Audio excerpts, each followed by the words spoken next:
आज का topic capacitance of parallel plate capacitor. ये जो टॉपिक देख रहे हैं ना, बहुत बहुत बहुत बहुत बहुत इम्पोर्टेंट है। बहुत मतलब कितना, बहुत तेज ज़्यादा। कैसे, काहे कि इससे जो सवाल आता है ना बाबू, वो 1 नंबर 2 नंबर 3 नंबर 5 नंबर 4 नहीं है ना, सब में आता है। बोले तो 1 नंबर में ऑब्जेक्टिव आता है, 2 नंबर में कंसेप्चुअल आता है या छोटा न्यूमेरिकल आता है, 3 नंबर में बाबू जैक बोर्ड में न्यूमेरिकल आता है या डेरिवेशन आता है, और 5 नंबर में कभी कभी जैक बोर्ड वाला लोग बहुरा जाता है तो 5 नंबर में भी इसका डेरिवेशन को डाल देता है। समझ में आया? तो कुल मिला के सिंपल सी बात यही है कि ये जो टॉपिकवा है वो बहुत बहुत बहुत इम्पोर्टेंट है हर एक पॉइंट ऑफ व्यू से। ठीक है ना? तो चलो स्टार्ट करते हैं टॉपिक को, है ना बाबू। क्या बोलता है topic?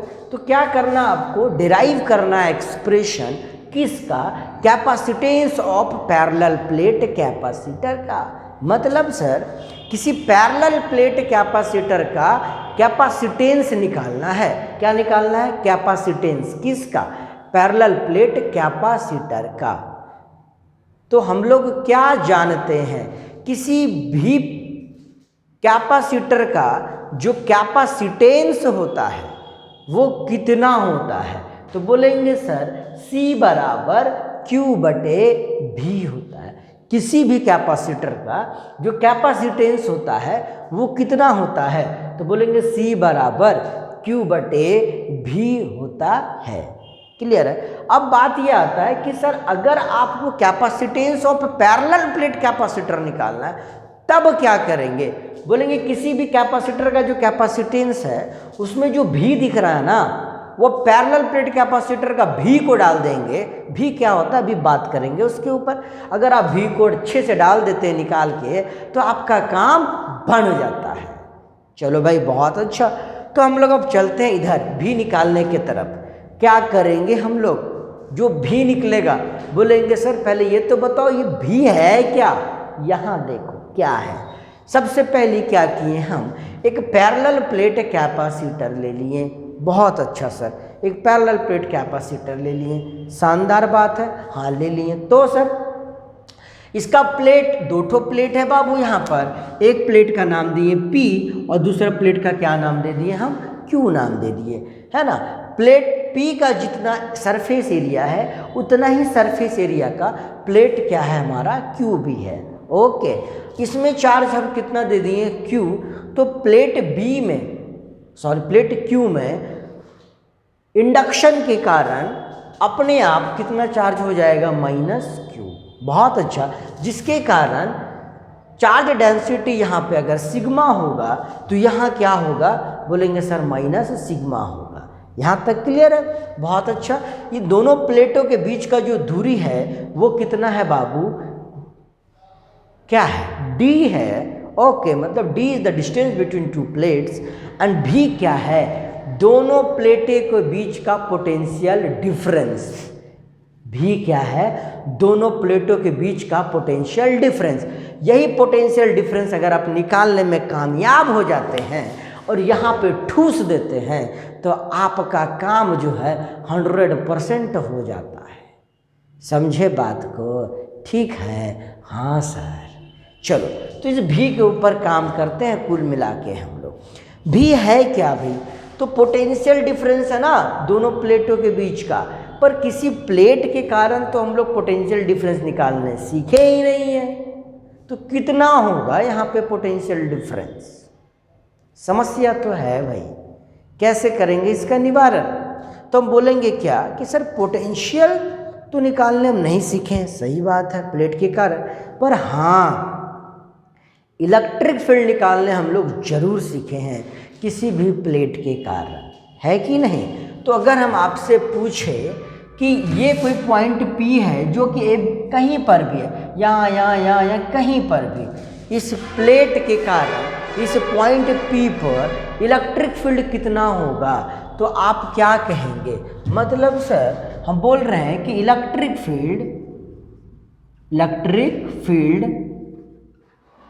Eight point P due to plate A तो नहीं है ना, P, okay. The plate P के कारण इस पॉइंट P पर, जो कि यहाँ कहीं पर भी ये पॉइंट हो सकता है, वहाँ पर इलेक्ट्रिक फील्ड कितना होगा? तो आपको पता है ना, किसी भी प्लेट के कारण, रेक्टेंगुलर प्लेट के कारण जो इलेक्ट्रिक फील्ड होता है P पॉइंट पर, दिख रहा है आपको, वो कितना होता है बाबू? तो बोलेंगे हम लोग इलेक्ट्रिक फील्ड जो होगा वो क्या होगा, मान लेते हैं अगर E1 है तो वो क्या होगा, बोलेंगे sir sigma by 2 epsilon not, है कि नहीं? बहुत अच्छा सर, इतना ही होगा। अब अगर हम बात करें इस प्लेट के कारण इधर यहाँ पर कहीं पर भी कितना होगा इलेक्ट्रिक फील्ड, तो बोलेंगे क्या हम लोग, electric field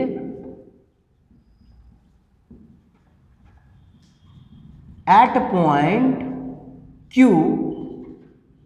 due to plate Q, है ना, at point P due to plate Q, क्या होगा बाबू? तो आप कहेंगे E2 बराबर सिग्मा बाई 2 एप्सिलॉन नॉट।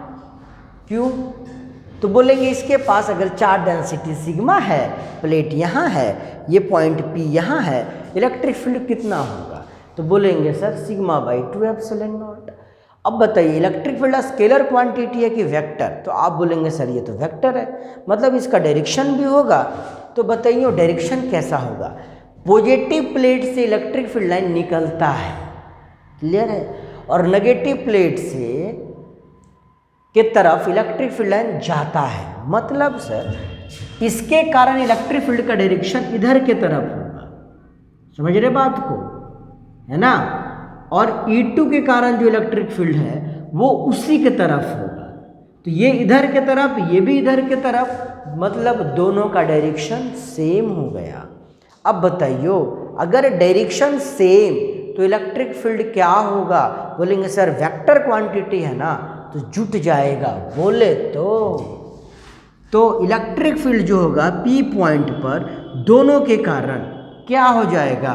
तो बोलेंगे sir sigma by 2 epsilon not plus sigma by 2 epsilon not, और ये क्या हो जाएगा बाबू? तो बोलेगा sir sigma by epsilon not.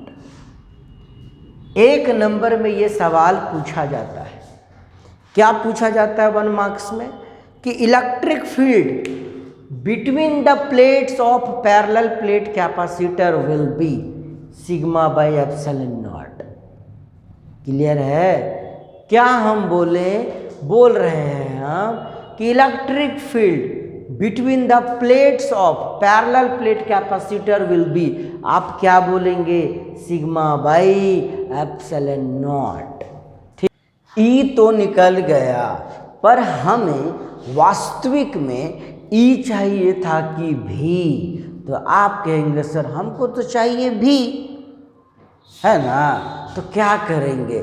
हम बोलेंगे ना सर ई से भी को हम निकाल सकते हैं। कैसे निकाल सकते हैं? देखिए ऐसे निकाल सकते हैं। हमको पता है रिलेशन बिटवीन इलेक्ट्रिक फील्ड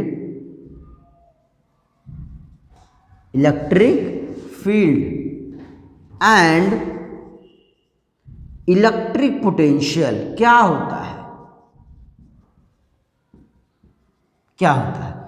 तो पता है E बराबर क्या होता है बाबू? तो सर dV अपॉन dx होता है कि नहीं? तो यहाँ से क्या मिलेगा हमको? बोलेंगे सर dV बराबर क्या मिल जाएगा? E इंटू dx मिल जाएगा। तो अगर हमको E पता है तो क्या dV मिल सकता है कि नहीं? बोलेंगे एकदम अवश्य मिल सकता है सर। ध्यान देना, हाँ, dV का मतलब क्या? थोड़ा सा पोटेंशियल डिफरेंस। कितना दूरी के लिए? dx दूरी के लिए। ध्यान से देखिएगा हम क्या बोल रहे हैं। अगर इसके बीच का डिस्टेंस dx है तब जाकर के यहाँ जो पोटेंशियल डिफरेंस है वो कितना है बाबू, dV है। अगर हमको पूरा ये प्लेट से ये प्लेट के बीच का पोटेंशियल डिफरेंस चाहिए तो इसे क्या करना पड़ेगा, बोलेंगे सर इसे इंटीग्रेट करना पड़ेगा। क्लियर है? तो चलिए हम लोग यहाँ पर इंटीग्रेट करते हैं। कैसे होगा बाबू, dV से अगर V चाहिए तो बोलेंगे क्या, इस इक्वेशन को हमको इंटीग्रेट करना पड़ेगा। चलो भाई करते हैं इंटीग्रेट। dV का इंटीग्रेशन क्या होता है सर, V। क्लियर है? E जो होगा ना, E वो कांस्टेंट है, कितना है, सिग्मा बाय एप्सिलॉन नॉट। ये अंदर रहेगा कि बाहर, बोलेंगे बाहर आ जाएगा, चूंकि ये कांस्टेंट है जिसका वैल्यू भी हम डाल देते हैं। ये बाहर आ गया, अंदर सिर्फ कौन बचा, dx, जिसका लिमिट क्या होगा, 0 से लेकर के यहाँ से यहाँ तक, यहाँ से यहाँ तक का दूरी क्या है देखो तो d है, तो ये डाल दिए हम लोग d। क्लियर है? dx को जब इंटीग्रेट करेंगे हम लोग तो क्या मिलेगा, x। ओके, तो v बराबर सिग्मा बाय एप्सिलॉन नॉट और dx का इंटीग्रेशन x, लिमिट डालेंगे 0 से कहाँ तक, d तक। ओके, v बराबर sigma by epsilon not. Limit कैसे डालते हैं, पहले अपर लिमिट बाद में लोअर लिमिट। तो x की जगह पर पहले d डाल दीजिए, फिर माइनस साइन लीजिए और फिर x की जगह पे 0 डाल दीजिए। ठीक है? अच्छा, उसके बाद सर क्या करना है आपको, आगे देखेंगे हम लोग तो क्या दिखेगा, v इक्वल टू, इसको इसके साथ गुना करेंगे हम लोग तो क्या दिखेगा, sigma by epsilon not into d, और उधर क्या हो जाएगा हमारा 0 हो जाएगा। तो v बराबर हमारा तो सर निकल गया। क्लियर है? इसको हम बोले क्या, इसको बोल रहे इक्वेशन 1 और इसको बोल रहे हम लोग इक्वेशन नंबर 2। ठीक है? अब क्या बोलेंगे हम लोग, from equation 1 and 2, from equation 1 and 2, है ना। यहाँ देखिए, अब यहाँ मिटाने जा रहे हैं बाबू। ठीक है? फ्रॉम इक्वेशन 1 एंड 2, 1 में क्या दिख रहा था आपको, c equal to Q by भी था और v बराबर क्या था, इतना। मतलब c बराबर क्या हो जाएगा, तो बोलेंगे सर q बाई भी, और v बराबर क्या है यहाँ से, sigma by epsilon not into T.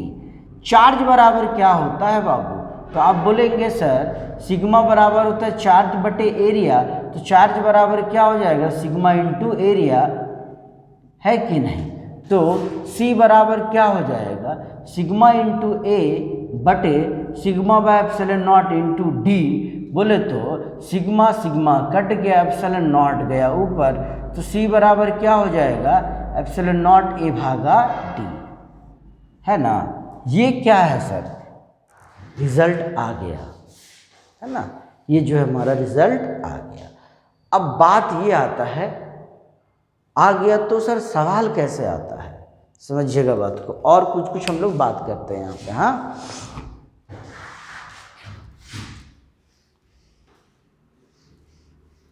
जब कभी भी 2 नंबर के लिए सवाल आपसे पूछा जाए, क्या, in which factor capacitance of parallel plate capacitor depends, in which factors capacitance of parallel plate capacitor depends, तो आप क्या बोलेंगे, capacitance of parallel plate capacitor depends upon, क्या क्या दिख रहा है आपको, C directly proportional to A, C directly inversely proportional to D, और C जो है वो डिपेंड करता है एप्सिलॉन नॉट पर। एप्सिलॉन नॉट का मतलब क्या है बाबू, तो हम लोग बोल रहे हैं ये दोनों प्लेटों के बीच का मीडियम पर भी डिपेंड करता है।